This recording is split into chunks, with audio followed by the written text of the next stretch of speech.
4 years ago, Eternal Take released. How you guys doing? Welcome back to Controlled Sounds Podcast, episode 67. I'm your host, Chris. We're going to get right into it with some topics. Our first topic is I saw a little thing on Instagram with the reasons why Tobey Maguire stopped Peter Parker from killing Green Goblin, and this was like an interesting. I thought this was a pretty cool little tidbit.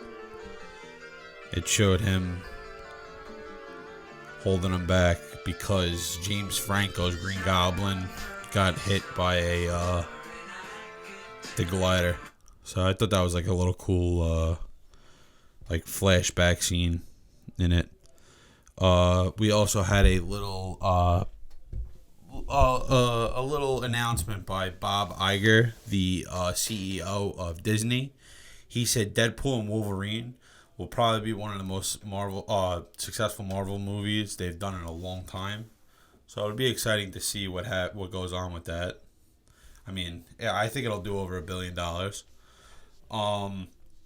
These are some of the shows that are premiering in June of this year. We have The Boys Season 4, The Bear Season 3, House of Dragons Season 2. I don't know that other TV show, but those are the three big ones that are going to be exciting to watch. Now, there's some pretty big rated R superhero films that are coming out this year. We have Deadpool and Wolverine.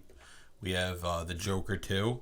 And we have Kraven and the Hunter. So we'll see how those films play out in the future. I personally think Deadpool and the Joker will be outstanding. I'm not too sure about Kraven and the Hunter. I really do like that actor, though. He's a very good actor. And Russell Crowe is going to play the father in Kraven and the Hunter. So that should be very good as well.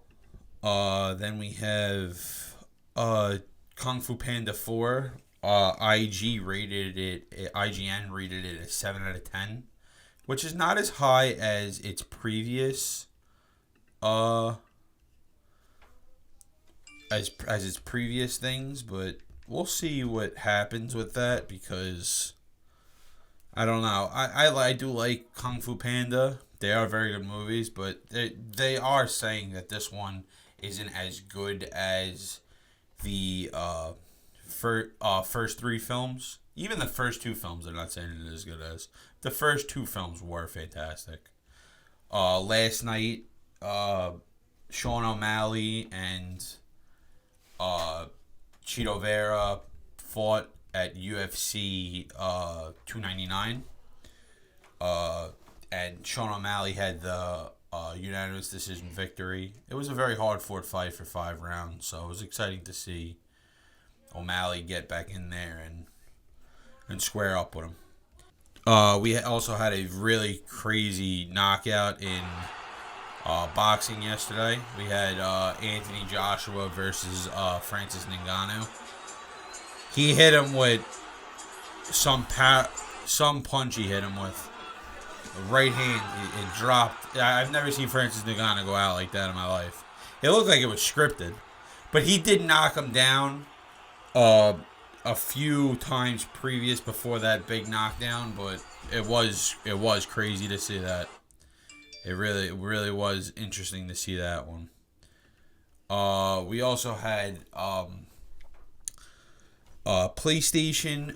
Actually, Sony laid off a lot of their members in the UK and its London office because it actually closed its London office. It cut 900 staff members worldwide, but it also closed down the London office. So that's going to be interesting to see. I don't know what happened with Sony. I guess that film that they had with Madam Web really didn't do that great, and it suffered with other parts of their company.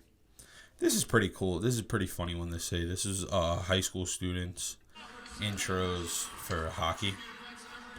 This is a little funny clip.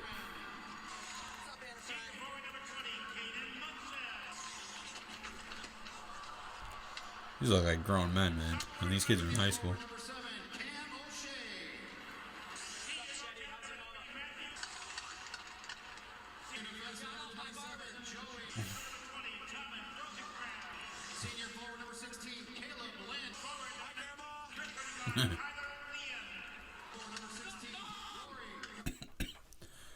We also had another interesting thing go on with Mike Tyson versus Jake Paul on July 20th at Dallas Cowboys AT&T Center. So that's going to be fucking awesome to see. And it'll also be live streamed on Netflix. The first time Netflix is having a big event like that. So that's going to be pretty cool to see. Moving on, we have in people's personal opinions, where would you rank James Harden? Would you rank James Harden all time in shooting guards, or would you put him as a point guard? For me personally, his whole career he's played point guard. He hasn't played. Maybe back in the OKCDs he was playing shooting guard, but for most of his career he was the primary ball handler, and he was taking the ball up the court, facilitating and passing it. So I would rank him as a point guard. And if we were coming down to it, he wouldn't be ranked as a shooting guard. He would be ranked as a point guard, in my personal opinion. This is a pretty interesting statistic. The Boston Celtics blew a 21-point lead to the Cleveland Cavaliers. I think this was last Thursday, I believe. It was the largest fourth quarter comeback of the season, and it ended the Celtics winning streak. I think they were won like 8 or 9, maybe 10 in a row. So Boston Celtics are really struggling right now. The Orlando Magic are pretty hot right now. They're 13-3 in their last 16. Considering they lost the other night to the Knicks, so that makes them 13-4. So, but they have been pretty hot. They've been pretty good. The Bucks are also pretty hot right now. They're 14-2 under Doc Rivers and 6-0 since the All-Star break. So they're on a hot streak too. They were calling for Doc Rivers' head when they first got hired. Now they're on fire. This is a really interesting stat. LeBron James has 40,036 points. It is the most points in NBA history by a single player, and he's the only player that ever scored 40,000 points. And this is pretty crazy that if you combine Larry Bird's all-time scoring and Magic Johnson's all-time scoring combined, it doesn't even amount to what LeBron James has in scoring. So you could see how the longevity of his career and just like his impact on the game. He's got 40,000 points, and I don't think anybody's ever gonna do that. Now Joe Budden, the girl rapper wave is over. Says the girl rapper wave is over. So just telling you what it is. I'm normally a few months ahead with this stuff. Sometimes a few years ahead with this stuff. When you say over, why do you say that? Nigga, you just said it was the girl rapper wave is finito. How you just change? You just said a couple of weeks ago that it was lit. No, I said the cream rises to the top. So Lotto shall remain. Sure. Flo Milli shall remain. Got it. Rhapsody will always be there, but she wasn't really a part of it. But all of that, go find a girl, send her to Columbia, get it done, put her in the studio with fucking Mike Will or any one of them niggas. All of that, planting the girl in the scene, getting the record, and it taking off. That wave is over. I think labels are looking at it like very few of y'all are selling records. It's too much work to get your coin back. We got to go do brand deals all over the world with y'all. Y'all are expensive. Some of y'all are annoying. And none of these records are working. But none of these records are working. I don't know. Joe Budden's kind of a little bit of a hater sometimes. There's a lot of girls out there that are still... They're pretty hot. I mean, like, Ice Spice is one that comes to mind for me personally.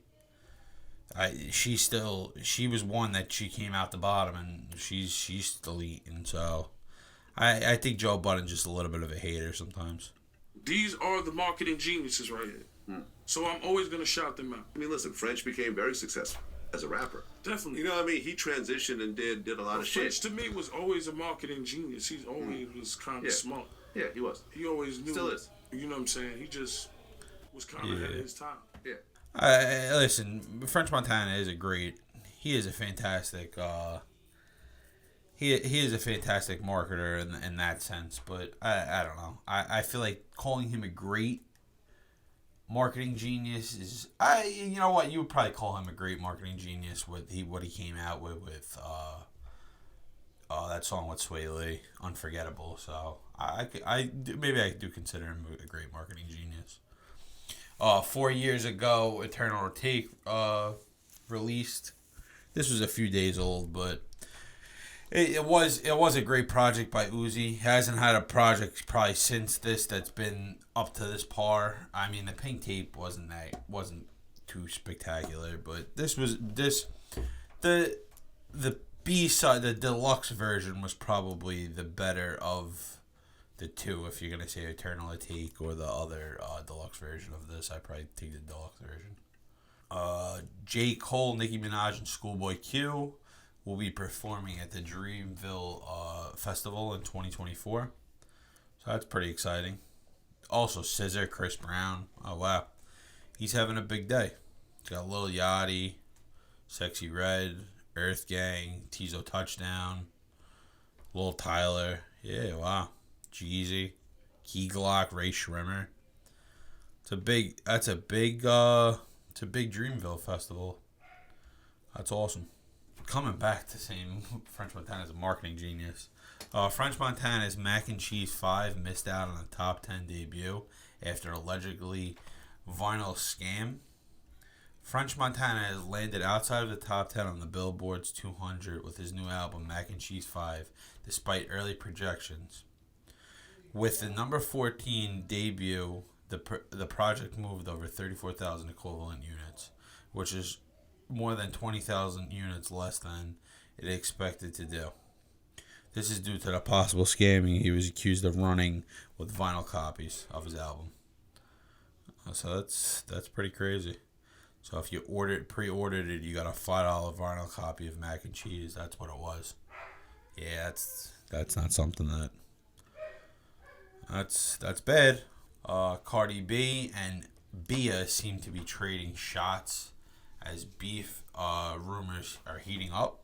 Thank you all for watching the Controlled Sounds podcast. Make sure you click some videos up here and subscribe down here. Thank you guys for watching. I appreciate it.